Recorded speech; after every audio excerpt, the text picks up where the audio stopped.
I'm just going to read a few poems out of a little book I've just put together called Moving On. They're all pieces that I've written in the summer and autumn of 2016. Here's a little poem called Incidentals. As I wake, my right nostril is blocked, so I swivel onto my left side and wait for gravity to clear my airway. Pouting my lips in the mirror, I run my tongue along the little ledge at the back of my lower teeth. Passing the kitchen cupboard with its uneven glass, I see the reflected fridge magnets leap. And by closing one eye, I can line a sheep up with a telegraph pole down the field.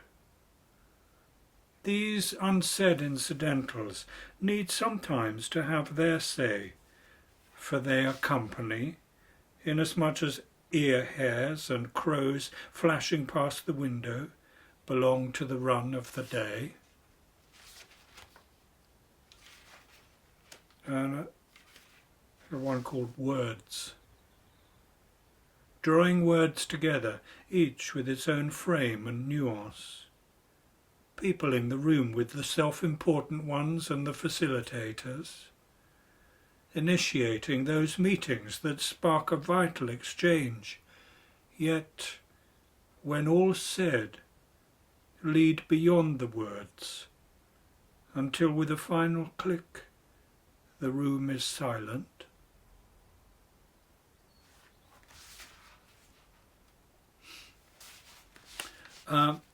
This one called Billy's Clothes.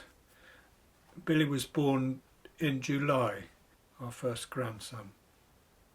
The first thing we knew I'd made a mistake was our daughter's text. Looks like you've taken all of Billy's clothes. They're moving, so I'd filled my car with stuff. Take the bureau, that should fit, you'd said. I went up to their bedroom and thought, brilliant, you've already put the drawers on the floor, so the desk was light to carry downstairs out to the car. Then the drawers, 1, 2, 3, filled to the brim with neatly folded baby grows, tiny T-shirts and other things, I imagine. Each drawer slotted into the bureau, and then Pips, your granddad, the whole thing eased into the car. Good job. But then back at ours in the evening, the text came. You said you'd told me to take the bureau but leave the drawers, which perhaps you had, but I'm going a bit deaf, so probably didn't hear. All those lovely presents from people, so many little things. At least he said his Moomin suit was on the line, so he'd still have something to wear. Don't worry, Billy. It's safe to say this is the only time in your life when I'll be taking away all of your clothes. Here then is just a sort of ramble of words really. It's called Cracking the System. We will begin in no particular order for the sake of clarity, using the old tried and tested routines, not to make a meal of it, keeping things moving along so that we stay on course and are not taken off on some divergent line. No, the essence of the thing, a brevity if that is feasible, so that you know with confidence that you can come back in a month or two with a cursory glance and know exactly what it's all about, actions taken or still to be taken if there was a time factor. All that's very satisfying, a kind of quiet pleasure where you know you've done the right thing, kept all the wheels in the air, no balls, and if you're really good, no one will even notice because it's all so streamlined, so efficient. The rest of the world doesn't even notice, but you do, and without putting your head above the parapet, you can feel just a little bit satisfied. Not self-satisfied, that's quite a different thing, but just satisfied with the agenda, all the points itemized, so people can just come in, glance a moment and be completely au fait with it all, with the Friday, yes, 11 p.m. a.m. The new one, the new upgrade, the new scheme for verifying all the data coming in, the new system that delineates between those with and those without, the way you can then instantly crack it. I mean, not crack as in destroy, no, crack the system, no, not breaking the system, no, getting through to the real thing, the point of it all, the system, so important to be sure in this day and age, so you know it's foolproof, because it's all tied up, all dependent on a code, a way in, what is it, a passphrase, a language of its own for the meeting on Wednesday, when we meet, the polished table, all sat round, the agenda laid out in front of each seat, sharpened pencils. I do hate it if people take them away. Whose budget do you think? All those scribbles, it's like graffiti. Imagine in a different life all these important people, and the smell afterwards in the room, you've no idea.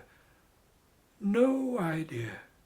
But the principle of it, that's the thing.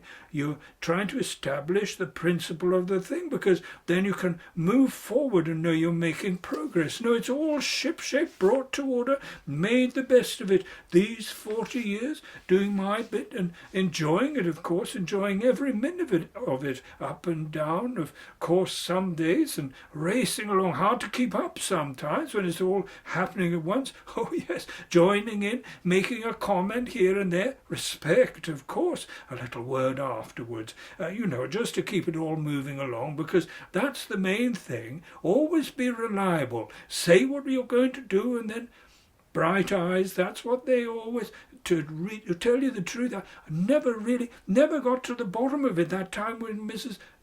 All blown over, where the pro-rata text is inputting, why that method, all very technical, at least someone understands it, because otherwise we'd be in a right, but before it all became, all moved on, all in some respects with that new one, often looking like with the bedspread and all the photos, the data,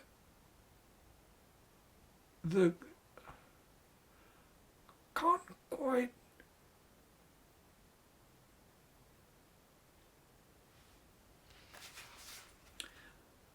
Right. Next thing. It's quite a long poem. It's called Turning. And you'll see what I mean. Also, I've centered all the pages, and you'll see what that means as well.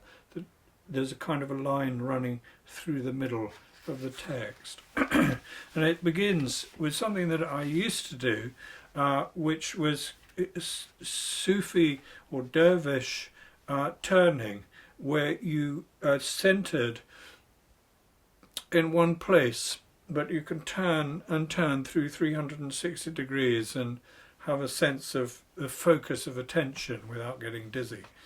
So the poem is called Turning. Stand with raised arms, the right palm up, the left down. Raise the right foot, circle it, and turn as the foot touches the ground. Spin the left toes as the right swings again, and you describe a still space where the room rotates around you and you are held on your own axis, pinpointing the mind on a taut thread between seen and unseen, display and depth, turning in stillness as the kestrel hangs above the field. Nothing remains the same.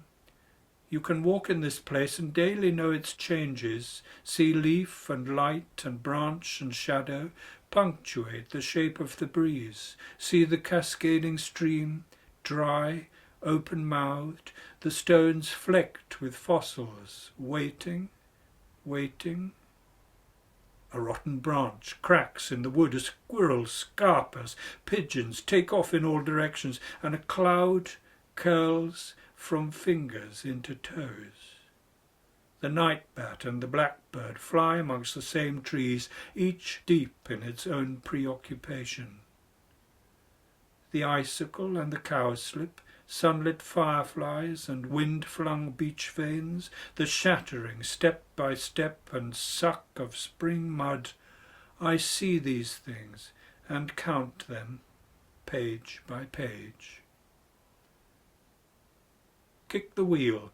Kick with both feet, see the perfect circle spin, gather pace, the circumference powering at full force, translating the energy to the centre, climb the column, find the top, turning, bring in the thumb to the wet clay, feel for its centre, its still, formless place before the first pressure downward, a new air described by clay, drawn out and upwards, through finger and thumb, each vital instant poised until its shape presents as a jug emerging for the first time.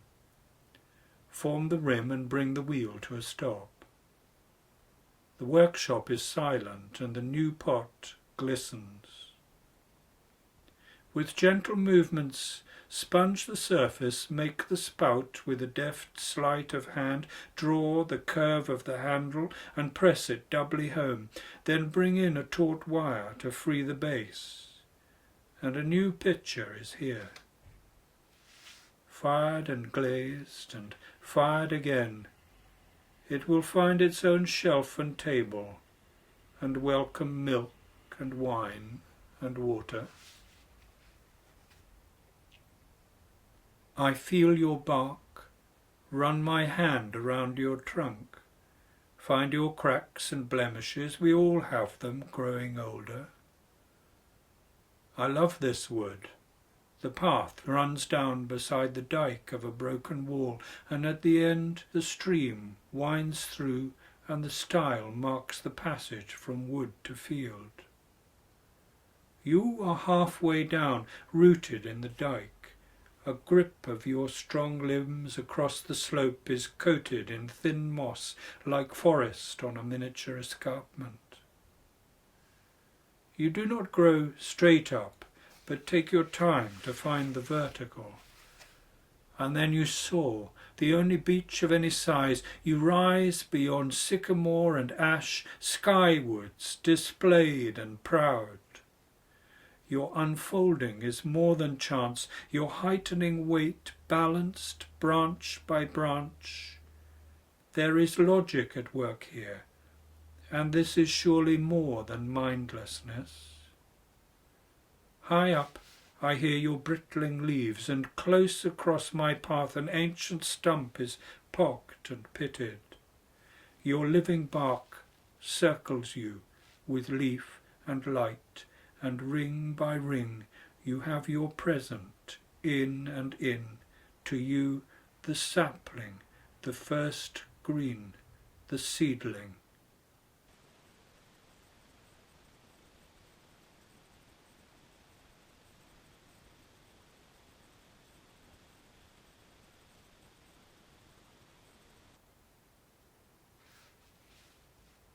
The child is open-mouthed. Wrap the string around the head and cast the top so it stands alert and still. And the child is lost for words. Light the fuse, blow out the match. In the gloaming, the spark smoulders until the first stars fall and the turning gathers speed. With the circle hissing and white turns to green, turns to red, turns to blue, to fresh fire caught in the children's eyes, fresh fire spinning with their laughter. See tiny circles in their pupils pull in slowly, slowly into deep black space, fade laughter and sparks to silence. The moon is up and I am standing in the wood, with strong shadows keyed across the bare earth of the path. I hear the tiny rustle of a mouse and shock of an owl's shriek. The garlic is at its best, bright in the moonlight, a million flowers in a single throw, filling every crevice, tracing the black lines of tree roots. And I am the only man this night witnessing this wood. Am I this night the only mind within this wood?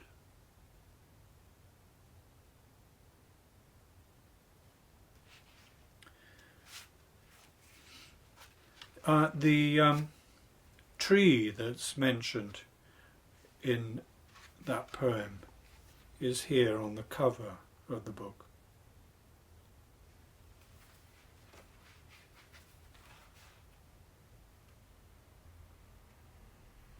You know how sometimes people have such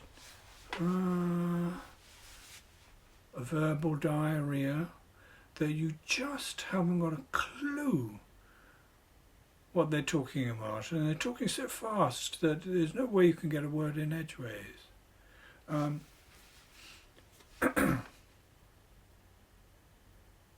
Julie, you know, in Beech's Way, red door, very bright down the far end where it dips down towards the main road.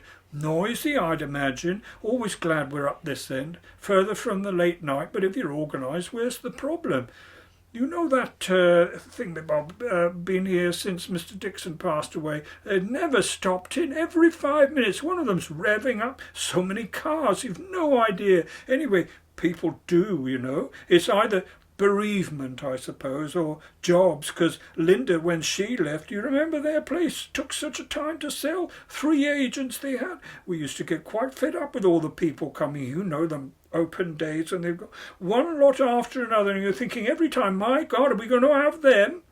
And you can't park. Perhaps permits isn't such a bad idea, but paying for it, why should we? All them taxes, don't we? I stand by the window. I know you shouldn't, but it's a free country, only making sure everyone's... I think he's a bank manager. Anyway, they suddenly announced that was it. Place left empty. Presumably they were renting where they went, but he always drove a good car, so maybe they were able to sort things out straight away. But no, definitely not if we can help it. Anyway, why should we? Why fix something that's not broken?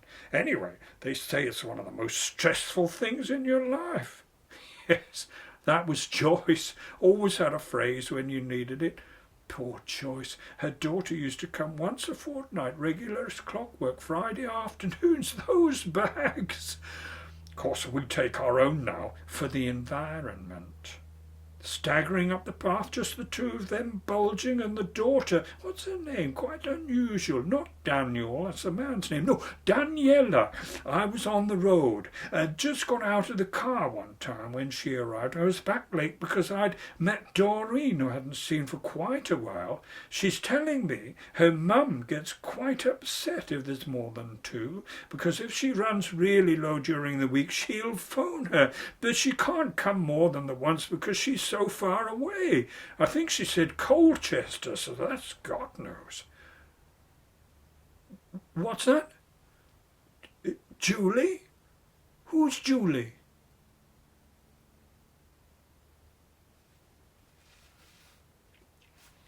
Okay.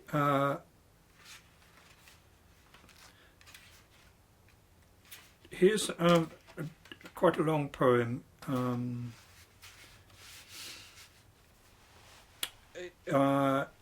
It's about the Black Mountains, which I've known for a very, very long time, and just love the landscape of it.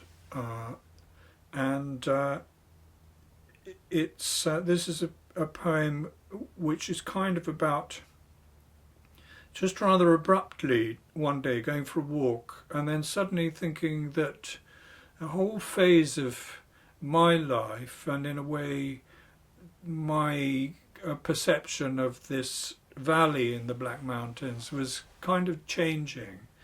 And it's about the people that lived there as well.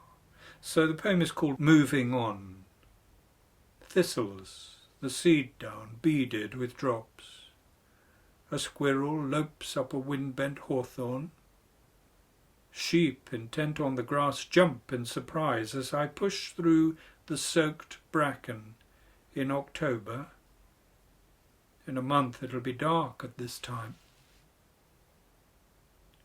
I'm keeping to the contour so that I have a constant view into the curve of the valley, and as I walk, 40 years are interlaced.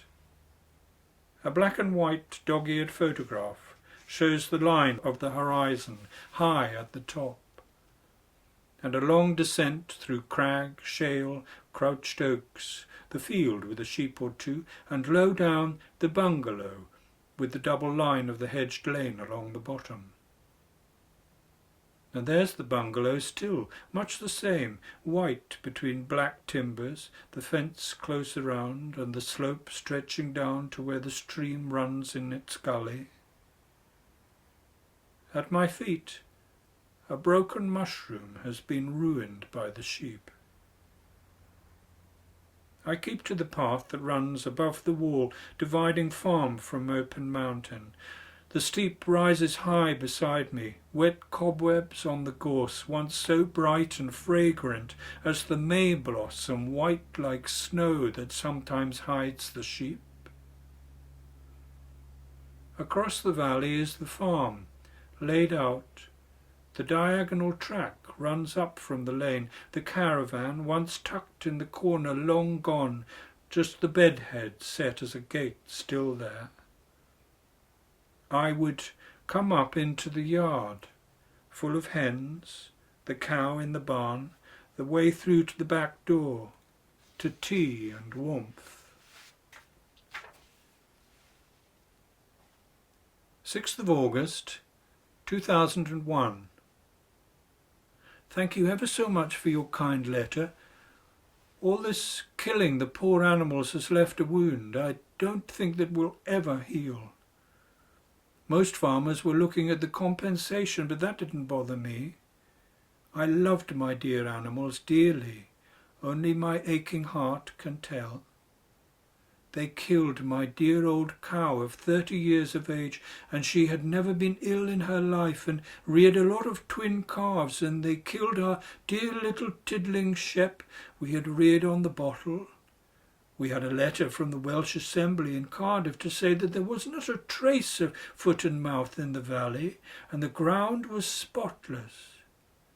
They killed all my brother's sheep too. He had a few off in tack for the winter. They were saved. We've had a big hand with him. He's still very angry about losing his. We've been going down to accompany him and get him a meal. I understand the footpaths on the hill are still closed. They are killing just outside Crickhowell now, and people are afraid to do their shopping. No one knows when it is going to end. We're not allowed to restock until April. Yours truly is much the same. I'm having to practice self-denial. God bless you all, with happy memories and love. We met you both one Sunday morning in the lane, your black hat pinned on, its fine net covering your bright eyes. In the wind I pull my hood over my ears and look down.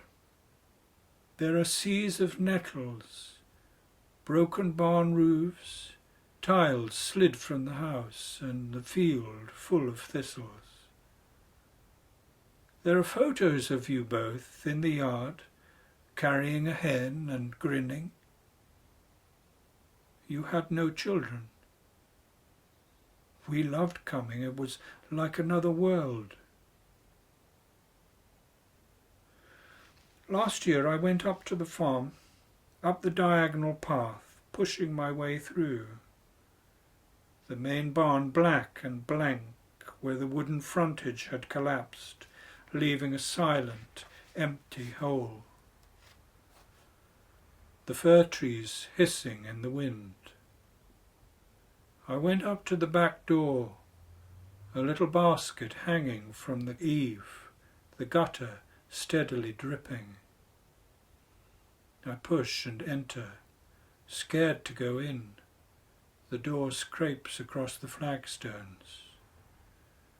My head is so full of your warmth and welcome, and now I find the end of all things.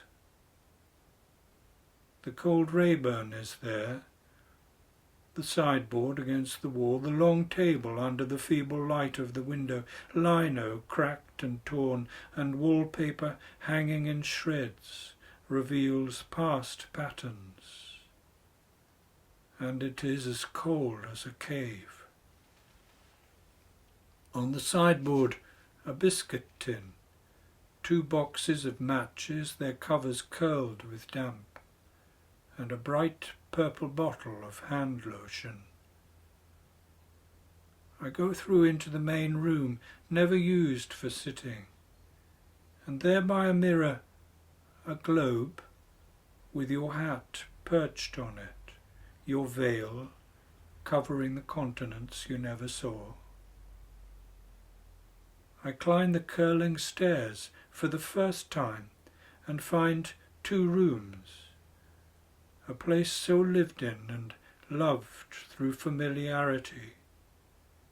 On the double bed, a tasselled pink blanket, a folded eiderdown, a pile of thick clothes, and a few books strewn on the floor. The main window blown out, so the weather is coming in. It is as though the business of life ended abruptly one day. Beside the bed, on a chest, is a little pile of damp presents, wrapped and ready. I walk on, around the curve of the mountain, losing the wind and dropping my hood. When I was young, walking in the valley, there were so many farms and cottages, abandoned and ruined. Below me now are the fields where we played, with hide and seek in the bracken, spuds and bangers black in the fire, coal dips down in the stream, and walks up to the ruin. A big place it was, the roofless barn with its wide entrance, opening onto the overgrown yard, the outbuildings like baskets full of nettles, the house sliding away at one end. I'd carry the children through the willow herb and we'd all peep in. And now, 20 years on, I come around the mountain and look down. The barn, with its beautiful new doors, gives on to the working yard, the outhouses restored with second stories, the house fine and square. There are rare sheep in the field below, and a drive sweeps down to the lane. I draw breath, peering through the bracken for a long time. I come to sit on the brow of the mountain, the branches of the valley to right and left, aware that time suddenly punctuates itself. This place, with its glaciated contours, has its own precedents and parameters. And I know that when I stand from this dry October grass, my 40 years will become an objective thing, to be considered and prized.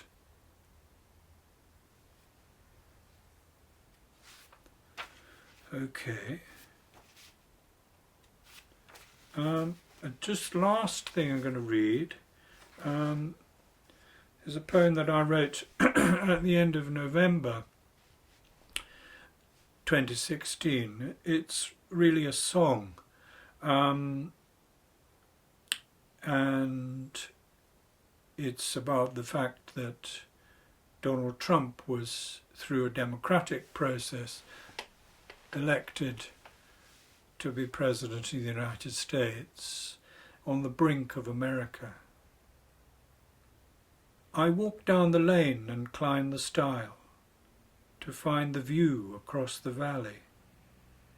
A multitude of incidents, the buzzard and a shrew, a stark and leafless may-tree, deer's footprints in the mud, stern black branches in the wood, and above me, constant plain trails, stacks of direct lines, head out towards America.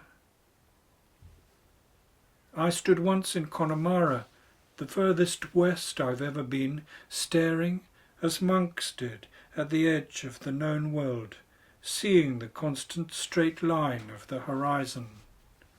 Staring, as men later came, in the hope of a new life, crossing the line of the horizon. And as I watch, the planes go out to America, and as we watch, the news is from America. The world is symbiotic. The towers and the ash trees hid by dieback in the wood, the fire crews and the loggers, all are human. Our crosses on a paper, the cistern tots them up. Our hope is that this will find the right way. Our hope is we will not bring all to ruin. The first storm of the winter is forecast for tonight, and the last leaves of the year lie in the mud now. And in the late clear air I see the planes arriving from America, and hope that when the snowdrops have flowered by the stile, I can crouch beside an orchid, delighting in its form, and stand above this valley in the sunshine.